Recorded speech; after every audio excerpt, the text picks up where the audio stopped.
I've just had a session with Foz today. If you've not seen Foz on the channel, he's a veteran of the European Tour. He's been on tour for 25 years and he's just about to go on to the Legends Tour next year, so we're getting him ready for that. He's a winner on the DP World Tour, or European Tour as it used to be. Seen it all, done it all, been there, got the t-shirt. But what's interesting is that even a player of such a high elite level still has his own tendencies that he's aware of and that he has to kind of just regulate to maintain level of performance. And this session that we did today was so important because he's had a bit of a layoff. He needs to get his game back in shape because we've got some golf schools coming up. And he's also had an invite into the Beko Classic in Turkey, which he normally plays in every year, and he's off there next week. So it was a bit of a phone call. Marcus, can you get me in? Can we just sharpen up? He's going to go away now, have a few practice sessions, get a couple of games in before he goes away towards the end of next week. And I want to share what we did with you guys because I think it can help, because we all fall into these habits. And so I just want to show you first of all what was going on. So below, this is the swing that Foz came in with today. We're talking micro moves. We're talking, these are big changes, but will appear to be small changes, but to him also feel, he's so attuned to what he does, he can feel any adjustment and quickly adapt as well. So it's interesting seeing how elite players change so quickly. You'll see on the videos in the lessons that we do, we get big changes in performance and it takes 3-4 hours. Some changes happen quicker than others. But with these guys, they can just tweak the needle slightly, just shift the needle a bit and control it because they're attuned to the tolerances of their movement.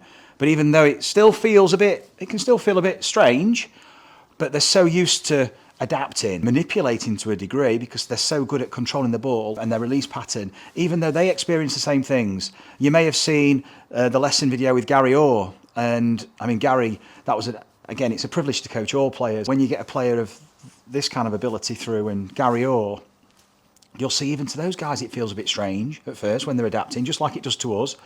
It's no different, but they can generally make that shift really quick. Even though the feel and real aspect still has to be worked on. What you perceive to be happening, even to these guys, and what's actually happening, often aren't quite the same thing. This was Foz's swing at 11:44 today. So you'll see, if I play this swing here at the bottom, left foot, right foot, there's the centre of pressure. You can see where his pressure is already shifting to the balls of the feet. Foz tends to live a little bit, shifts onto the 4 feet. And here you go, you'll see as he swings back, shifts his pressure. A brilliant example here of a pressure shift creating a mass shift. But we know Foz's tendency is to create a counter torque. Look at this here, you see he's torquing that line of pressure between the feet is actually rotating here counterclockwise, and he's rotating clockwise. And this has been an issue because Foz has played for many years with this, and until he came to see me, he'd not been on a pressure plate. He'd not realised that he was actually using the ground in a way that was probably detrimental to certainly the spine function. And so he's experienced spine issues and he's had some injuries, and unfortunately that forced him off tour eventually. But he's back, he's playing great. If you've been on one of our GRF golf schools and you've had the chance to play with Foz, you'll see he's a phenomenal player and his game's there. We wanted the game back to tour. So you can see he gets this reverse torque and then he starts to shift. As he swings the club back now, he starts to shift. You can see his body starting to try and create some torque to help him rotate. These players are so good, but as he's doing this, his pressure's shifting forward onto the balls of his feet. Imagine a box here, a rectangle from heels to toes. You can see that Foz's pressure is migrating towards the base of support. We can see his pressure starts to really challenge his base of support. You can see he's moving towards the heels here in early backswing onto the heels, and then it starts to shift as he swings up towards the toes, and now he's going to change direction in his swing.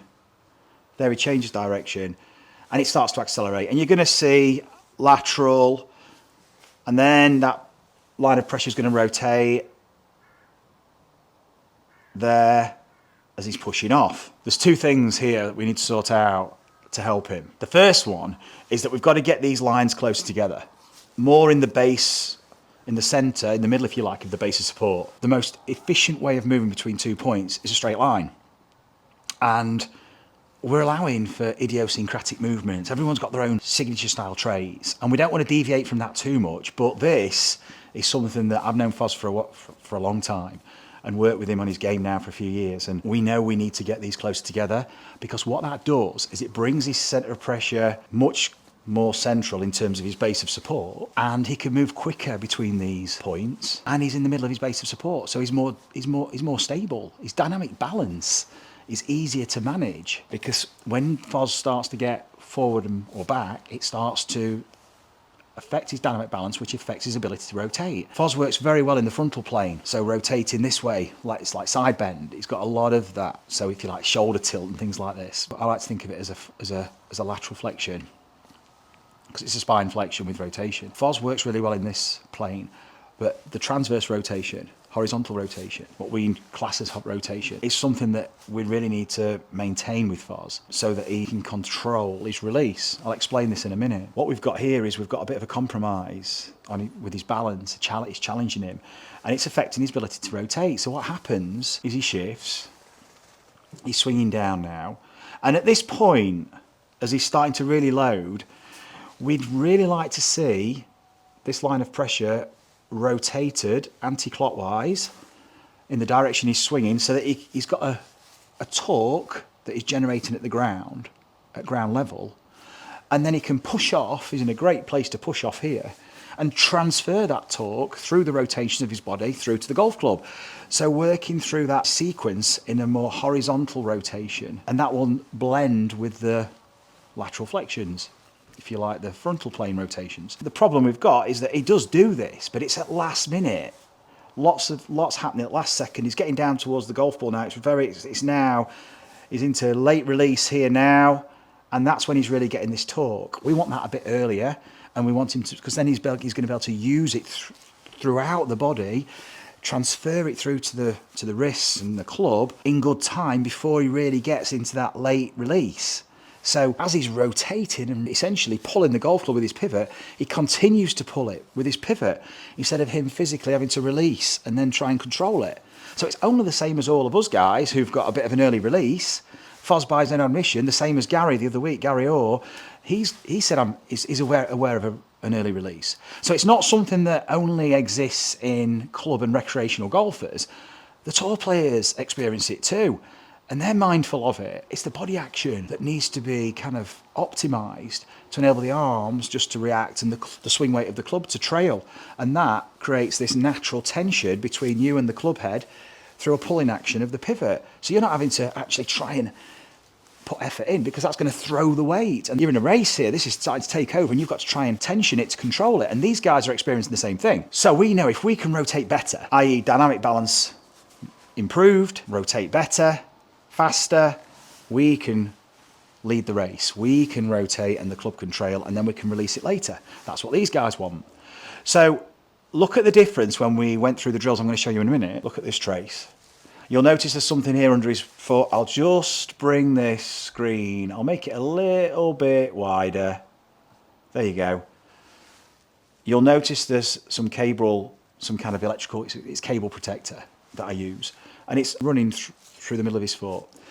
And look at the difference it created here when we look at the top. So he's got his natural shift forward, that little precursor movement, which is it's a counter move ready to push off. You see that a lot. It's a good athletic movement. And then he shifts the pressure back. But look what happens now. He gets an early torque in the clockwise direction for him to react to. And look where his pressure's moving now. It's moving back to his heel. So he's got pressure in that trail foot moving back. Whereas previously, if we go down here, look where it goes here. As he swings back, it goes back, but then, look, no torque. He's not took the club away yet. And as he takes the club away, pressure goes forward. Look, he's lifting the club up. He's swinging it back here. He's in a similar place. That pressure's going forward, early towards the ball of the foot. Look at that. The club's swinging up, mid-backswing here.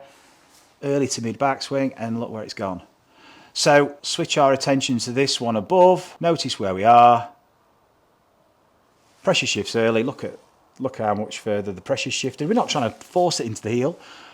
But look, as he's swinging up now, mid-backswing, he's going into late backswing. Look at now the pressure shifts the other way. Look how close these lines are together. I'm not saying they have to be exactly on top of each other, but much more efficient in the middle of his base of support. He can move it faster. So he gets across to the left side earlier, and as he's starting to hit mid downswing now, he creates some torque.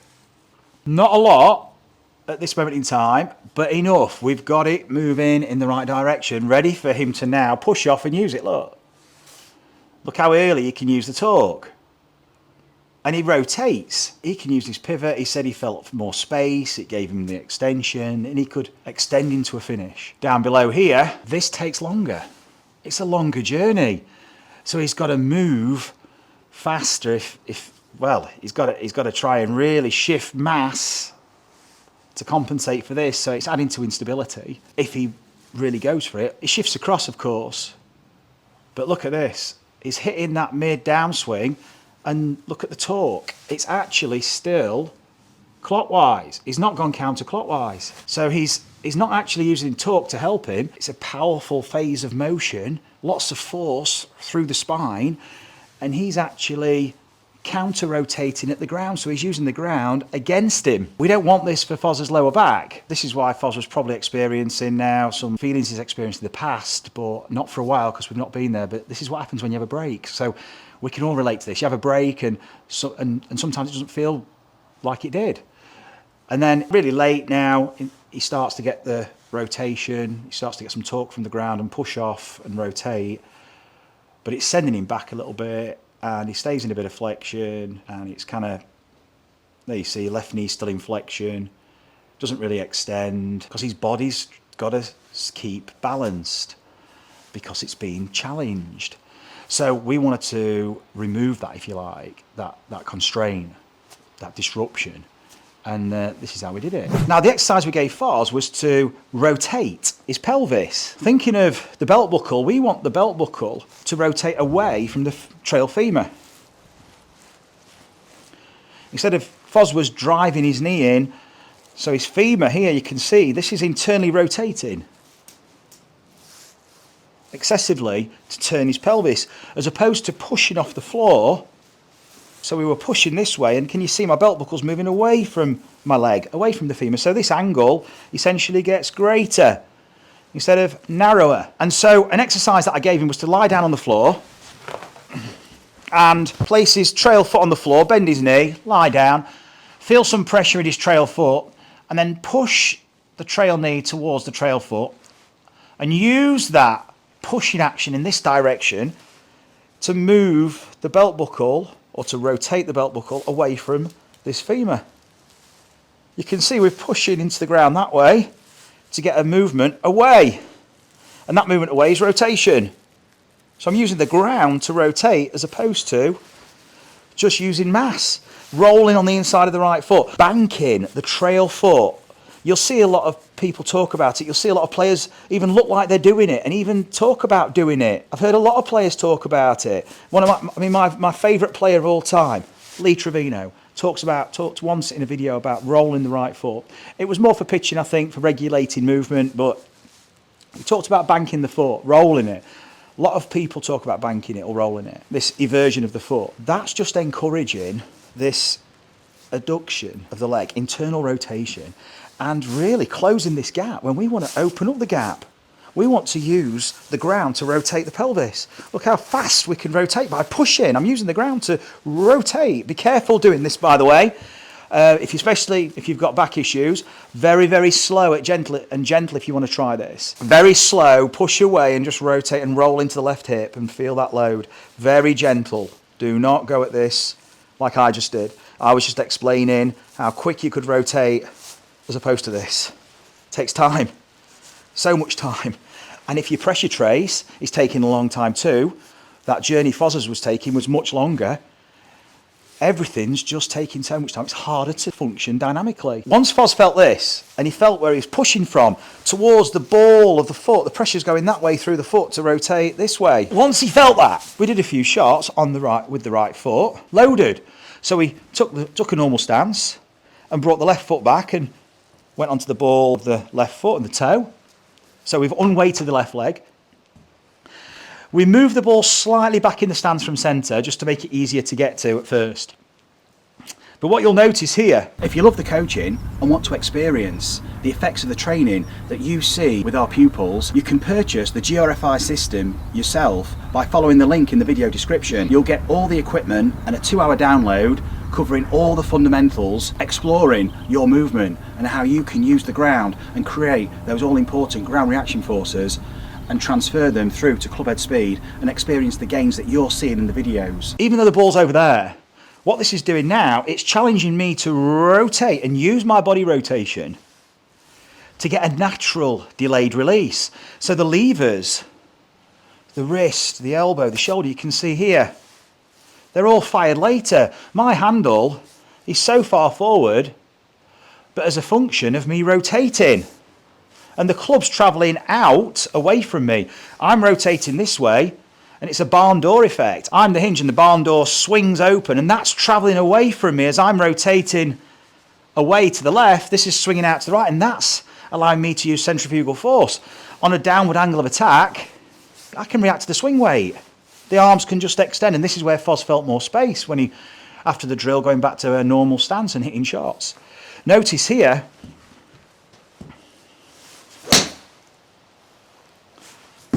ball first, you can hear the strike. So I'm rotating, maintaining these levers, but not through tension, as in muscular tension. It's a passive tension created from a rotation of the body, which is the pivot. This is behind, so it's trailing all the time because we're rotating, and it's trailing, it's getting pulled all the time. And then as we slow down, this goes and gets thrown away. Gets thrown off the body, and you're using momentum generated from the natural swinging of this weight, the swing weight, the club head. So Foz was feeling this here, explored it. At first he fell a little bit because he's off balance. Normally he's using his mass too much, so he actually had a little fall over, a fall forward. But then he got balanced. It literally happened once, and then very quickly adjusted. And he worked it out. Then he went back to his normal stance, hit a few shots, and he was starting to get a sense for it. But the torque wasn't there still. So he was getting some rotation, but he was still going back onto his heels. So this is where we went to get the torque, and this really cleaned up those lines. Suddenly, as his body created torque from the right place, he could shift much better laterally with the centre of pressure. So this is where the cable protector comes in. And we place this underneath the trail foot, just through the middle of the foot, arch of the foot, and on the backswing, with a normal stance now, we let the foot roll back onto the heel. And then, before the downswing starts, so before the change of direction, we let the pressure move forward onto the ball of the foot while he was moving into flexion. So he wasn't pushing off and extending it, it was the drop. So this is a caveat to the 3, the 1, 2, 3. 1, 2, 3. This is important. The 3 to the 4. You'll see it in a lot of players. You'll see that rotation. Pressure's moving into the ball of the foot. But it's all happening at speed. You don't have to think about it. All we did with Foz, we went from heel to toe to create this rocking action. And he could feel this right foot now, which essentially was the torque generator. As that pressure moves back towards the heel, it rotates the ankle externally, helps him rotate his pelvis, so his backswing felt freer. Then as that pressure moves forward towards the ball of the foot, it helps rotate the ankle internally, it moves the pressure towards the ball of the foot, and then he can push off. And this shifting of pressure created a torque. That line of pressure, that white line between the feet, was rotating. So he could feel himself create rotation from the ground, and then he could just let it go and use it. So this lesson, normally we're always talking about shifting into the lead side, but these players do it so well. Gary did the other week. They're so used to shifting in front, getting the low point forward, even with a slight early release, even though they're sometimes adding a bit of loft, because they're hitting, the trained performers, they just increase their angle of attack. But it's often, it can lead them into a place, if they keep doing it like all of us, it's a habit that goes unrecognised, and it gradually gets amplified, and suddenly you start getting a few unwanted errors, and suddenly it becomes more noticeable. And that's when we really need to just strip it back a bit and go back to cause and effect. So this was fantastic for Foz. He could feel the heel, he could let the pressure move forward, he got the torque, and then the push-off started to happen. Because when we did the single leg exercise with the trail leg, look at the lead side, it extends. So I just shifted his attention onto his left leg and his left hip when he was doing this exercise. And he could feel the push, he could feel how he was actually pushing back to maintain balance, to rotate. So he could feel what his body was doing to essentially create a braking force for rotation. So that push-off not only helps facilitate this pelvis rotation because it's like a couple effect through the hips, but it's also pushing him back. It's a braking force to stop him falling forward. And it was all evolving because of this exercise. Right heel, and then forefoot. So rear foot, forefoot. If you want to really sense the pivot, bring the lead foot back, and you'll feel yourself push, forward, back. And then with this exercise here, hitting some shots. Foz, as you saw on the video, he was hitting some bigger shots. I'm just going to hit 3/4 shots. I'm not as talented as Foz, as you can see. This is a strange one for me. But already starting to get a feel for this. Then we move it away and work it in through some shots. So the session we did with Foz was probably 90 minutes, and the rest of the session he was working through it, developing those feelings with some feedback. And that's what I want you to do. Use feedback. Now, you've probably not got a pressure plate, so use a camera. Use the camera, video the exercises, not trying to mimic the exercises because they're different when you go to a normal stance. But looking for these patterns. Are you moving too much this way? What's that affording you now? Well, it's affording you an opportunity to push back. If you find yourself swaying, getting like this trail leg exercise is brilliant for pivoting around the trail hip, pushing off, rotating the lead hip. It's a functional rotation of the pelvis, and the pelvis is the engine to the golf swing. It drives the sequence now with the torso, and the levers, the arms are reacting. So guys, I hope you enjoyed that. Bit of a deep dive into the structure of the session, what was leading it with a tour player who I know so well, but nevertheless we still have to revisit these things and use these to reset. And this was all based around what we measured. This is why it's important for you to know your own swing. If you haven't got this equipment to measure, don't worry, do the exercises. If the exercises is really challenging you, then it's probably something you need to practice, because you're probably using another mechanism, another form of movement pattern to compensate. So this will help you recognize if you are using too much of this. If this is really difficult and you're falling over, then you're probably using, like Foz was, you're probably compromising your base of support a little bit too much with excessive upper body movement because you're not using the pressure in an efficient way. If you haven't got a cable protector, a stick through the middle of the foot, just as a little guide. I also use these will be coming out soon, GRF pressure domes, as part of a new training kit, which is a support to the GRF system that you'll see on the channel all the time. And these provide some form of feedback. You place that underneath the middle of the foot and you can roll over it.